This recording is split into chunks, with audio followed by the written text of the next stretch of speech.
अगला एमसीक्यू पूछा जा रहा है कि which neurotransmitter primarily deficit in Parkinson disease. कौन सा न्यूरोट्रांसमीटर है जिसकी कमी की वजह से पेशेंट को पार्किंसन डिजीज होता है, मतलब दे हैव डेफिसिट। आप मुझे बताएंगे, मैं आपको कई सारे एडिशनल चीजें बताने वाला हूं बच्चों इस एमसीक्यू में, केयरफुली रहिएगा। That is which neurotransmitter is primarily deficit in Parkinson disease.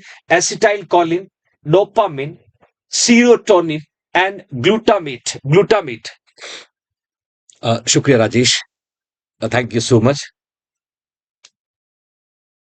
Usha, उसके लिए ना आपको रिकॉर्डेड बैच मिल जाएगा बेटा।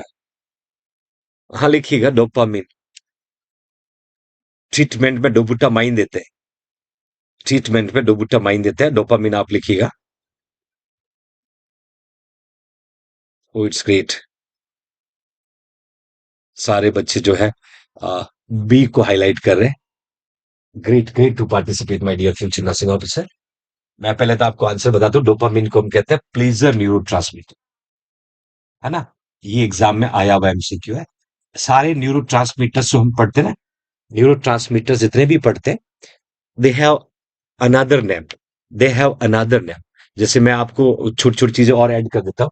यदि कोई पूछे आपसे acetyl choline, that is called learning neurotransmitter, that is called learning neurotransmitter. यदि आपसे कोई पूछे serotonin, that is called mood neurotransmitter. Serotonin जो है ना वो कम ज्यादा होता है तो आपका मूड फ्लैक्चुएट करता है। और ग्लूटामेट को मेमोरी न्यूरोट्रांसमीटर कहते हैं। क्या कहते हैं? Memory neurotransmitter. तो ये एडिशनल नेम इसलिए पुट किया, बहुत सिंपल वन लाइनर क्वेश्चन भी कभी कभी आता है, तो हम लोग गलत ना करें। बिल्कुल जैसे पार्किंसन डिजीज में हमने देखा होगा लीवोडोपा, लीवोडोपा हम लोग फर्स्ट लाइन ट्रीटमेंट के रूप में एडमिनिस्टर करते हैं to fulfil the dopamine level और patient come back to the normal.